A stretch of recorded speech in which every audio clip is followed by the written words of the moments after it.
ఊరేగింపు గారు ప్రగతికి సోపానం.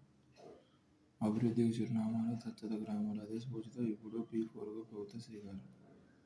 అప్పట్లో గ్రామాలు, ఇప్పుడు కుటుంబాల అభివృద్ధి లక్ష్యం.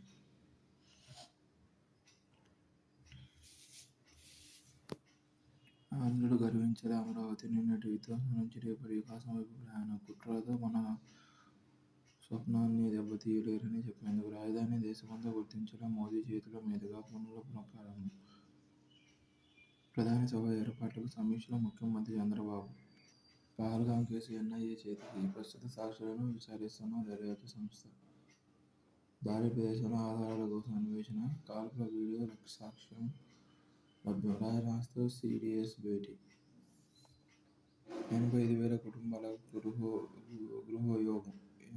870 లేఅవుట్ల నమోదులు పునరుద్ధరించనున్న పట్టణాభివృద్ధి సంస్థలు. వీటిలో ఇళ్ల నిర్మాణానికి అనుమతులు రాక అనేక ఏళ్లుగా ప్రజలు అవస్థలు. ప్రభుత్వ నిర్ణయంతో సాకారం కానున్న సొంతింటి కల. 25 రోజులు 50,000 సీనియర్ సిటిజన్ కార్డులు. గతంలో ఎన్నడూ లేని విధంగా దరఖాస్తుల విలువ. ఈ కార్డును హోదాగా భావిస్తున్న వృద్ధులు. తెలంగాణ కొత్త సీఎస్గా రామకృష్ణారావు. ఆఫ్ఘనిస్తాన్ను ఆక్రమించిన సోవియట్ను దెబ్బతీసేందుకు అమెరికా ప్రోద్బలంతో అప్పట్లో ముజాహిద్దీన్లకు పాక్ అండగా నిలబడింది. వారి అనంతరకాలంలో మొగులుగా రాటుదేలి ఇస్లామాబాద్ పెంపుడు సంతానం అయ్యారు. కట్టలు కట్టిన డజను ఉగ్రవాద బృందాలకు పాక్ అడ్డాగా మారిందని అమెరికా కాంగ్రెషనల్ నివేదిక గతంలో తేల్చి చెప్పింది. 9/11 మానవహోమ వ్యూహకర్త ఒసామా బిన్ లాడెన్కు దొంగచాటుగా ఆశ్రయం ఇచ్చింది. ఉగ్రవాదంపై పోరు పేరుతో వాషింగ్టన్ నుంచి రాబట్టిన కోట్లాది డాలర్లను ఉగ్రవాద కార్యకలాపాలకు పాక్ దారి మళ్లించింది. Financial action task force grey list నుంచి తప్పించుకునేందుకు కొన్ని ముష్కర మూకలపై కంటి తుడుపుగా చర్యలు తీసుకుంది. కానీ టెర్రరిస్టు చొరబాట్ల నియంత్రణ ప్రోత్సహిస్తూ కశ్మీర్లో నరమేధాలకు కారణం అవుతుంది. అమెరికా మాట తప్పితేనేమి? పారిస్ వాతావరణ ఒప్పందం డ్రాలో మరోసారి కాలదన్నారు. అమెరికా అలా తప్పుపడడంతో భవిష్యత్తును దృష్టిలో పెట్టుకుని ప్రపంచ దేశాలు ఇంతకు మునుపు కంటే ఇప్పుడు మరింత కఠినమైన ఉద్గార నియంత్రణ యంత్రాంగాలను ఏర్పాటు చేసుకునే దిశగా అడుగులు వేయనున్నాయి. కాలుష్య కట్టడికి మరింత వైవిధ్యభరితమైన నాణ్యతతో కూడిన చర్యలు చేపట్టేందుకు ఉద్యుక్తమవుతున్నాయి. కైలాస పర్వతయాత్రకు పచ్చజెండా. ప్రఖ్యాత ఆధ్యాత్మిక క్షేత్రాలైన కైలాస పర్వతం, మానస సరోవరాల సందర్శనకు అడ్డంకులు తొలగాయి. చైనా భూభాగం గుండా పర్యటన సాగించేందుకు యాత్రికులకు అనుమతి లభించిందని భారత విదేశాంగ శాఖ ప్రతినిధి జైస్వాల్ ఇటీవల ప్రకటించారు. ఈ పరిణామాన్నే భారత్, చైనాల మధ్య సయోధ్యకు సూచనగా భావిస్తున్నారు. కైలాస, మానస సరోవర యాత్రలపై గతంలో చైనా ఆంక్షలు విధించిన ఉదంతాలు అనేకం. టిబెట్లో కొండచర్యలు విరిగి పడుతున్నా సాగుతూ 2017లో నతులా పాస్ గుండా యాత్రకు డ్రాగన్ అనుమతి ఇవ్వలేదు. ఇరు దేశాల మధ్య దీనిపై దౌత్య సంప్రదింపులు కూడా జరిగాయి. 2023 నుంచి చైనా భారతీయ యాత్రికులపై మరిన్ని కఠిన నిబంధనలు విధించింది. 2020లో తూర్పు లడాక్ ప్రాంతానికి సంబంధించి తలెత్తిన ఘర్షణ యాత్రలపై చైనా ఆంక్షలకు దారితీసింది. అయితే బ్రిక్స్ సమావేశంలో ప్రధాని మోదీ, చైనా అధ్యక్షుడు జిన్పింగ్ మధ్య చర్చల అనంతరం ఇరు దేశాల సంబంధాలు మెరుగయ్యాయి. కృత్రిమ మేధతో నైపుణ్యాలకు కొత్త రూపం. మరిన్ని ఉద్యోగాలకు వీలు. TCS head.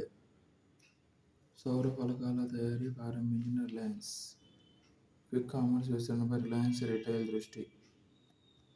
భారత్పై దాడికి సిద్ధంగా 130 అణుబాంబులు. పాక్ మంత్రి హనీఫ్ అబ్బాసీ ప్రేలాపనలు.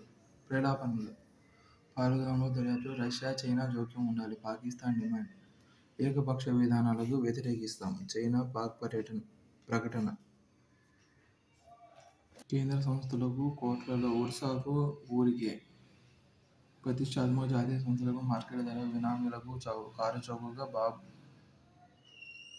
ఊరుపేరులేని ఉర్సాకు ఎకరా 99 పైసలకే 3,000 కోట్లకు పైగా విలువైన భూములను కట్టబెడుతూ కేబినెట్ ఆమోదం. కేంద్ర సంస్థలకు అయితే ఎకరా 4 కోట్లు. ఆర్మీకి అయినా సరే కోటికి తగ్గేది లేదు. ఉర్సాకు అయితే ఊరికే. ₹1 కనీసం ఒక ఇడ్లీ కూడా రాదు. మరి 99 పైసలకు 3 కోట్ల భూములు ఎలా? కోళికోడ్ను యునెస్కో భారతదేశ తొలి సాహిత్య నగరంగా గుర్తించిన విషయం తెలిసిందే. ఈ ప్రాజెక్టు వల్ల ఈ నగర ఘనత మరింతగా ఇనుమడిస్తుంది. లండన్లోని షేక్స్పియర్ స్మారక కేంద్రాన్ని ఏటా 25 లక్షల మంది సందర్శిస్తారు. వీరిలోని భిన్న లిటరరీ సర్క్యూట్స్ వాటికి తగిన ఏర్పాట్లు ఉన్నాయి. దక్షిణ అమెరికాలోని కొలంబియాలో మ్యూజియంగా మార్చిన గ్యాబ్రియల్ గార్సియా మార్కెజ్ ఇల్లు, ఆయన చదివిన పాఠశాల, ఆయన వెళ్ళిన లండన్. ఇలా ఆయన 100 years ఆఫ్ సాలిట్యూడ్గా ప్రేరణగా నిలిచిన అన్ని ప్రదేశాలను కలుపుతూ ప్రయాణించవచ్చు. 1960లో ఒప్పందానికి మధ్యవర్తిత్వం వహించిన ప్రపంచ బ్యాంకు ఒక తటస్థ నిపుణుడిని నియమిస్తుంది. అది కూడా పనిచేయకపోతే మధ్యవర్తిత్వ న్యాయస్థానాన్ని ఏర్పాటు చేయవచ్చు. 1970లలో భారతదేశం సలాల్, జమ్మూ కాశ్మీర్ ఆనకట్ట ఎత్తును తగ్గించి దాని అవుట్లెట్లను తెరిచివేయాల్సి వచ్చింది. దీనివలన ఆనకట్ట ఉపయోగం తగ్గి భారీగా బురద చేరి కోతకు గురైంది. మరొక సందర్భంలో బాగ్లిహార్ ఆనకట్ట జమ్మూ కాశ్మీర్ 14 ఏళ్ల ఆలస్యాన్ని ఎదుర్కొంది. కిచెన్గంగా ప్రాజెక్టు మరింత ఇబ్బందులకు గురైంది. ప్రపంచ బ్యాంకు నియమించిన తటస్థ నిపుణుడు ఈ విషయాన్ని పరిశీలిస్తున్నప్పుడే పాక్ మధ్యవర్తిత్వ స్థాయికి వెళ్ళింది. ప్రపంచంలో అత్యంత నీటి కొరత ఉన్న దేశాల్లో పాకిస్థాన్ 15వది. భారతదేశం ప్రస్తుతం జలాల ఒప్పందాన్ని కేవలం నిలిపివేసింది. సరిహద్దుకు అవతలి వైపు ఉన్న బాధ్యతాయుతమైన మనుషులు ఈ స్వల్పభేదాన్ని అర్థం చేసుకోవాలి. పాక్ అణు బెదిరింపులు, తారస్థాయి ఉద్రిక్తత. భారత్పైకి 130 అణుబాంబుల క్షిపణులను బిగించి ఎక్కుపెట్టాము. దమ్ముంటే నీళ్లు ఆపండి చూద్దాం. పూర్తిస్థాయి యుద్ధమే. పాక్ మంత్రి. విపుల రాజ్యపు పిచ్చి ప్రేరేపణలు. త్వరలోకి పాక్ మోకరిల్లేలా చేస్తాం. తీవ్రంగా మండిపడ్డ భారత్. కొనసాగుతున్న పాక్ కాల్పులు. యుద్ధనౌకల రణనినాదం.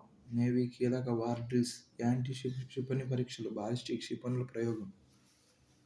పాక్ అదుపులోని బీఎస్ఎఫ్ జవాన్.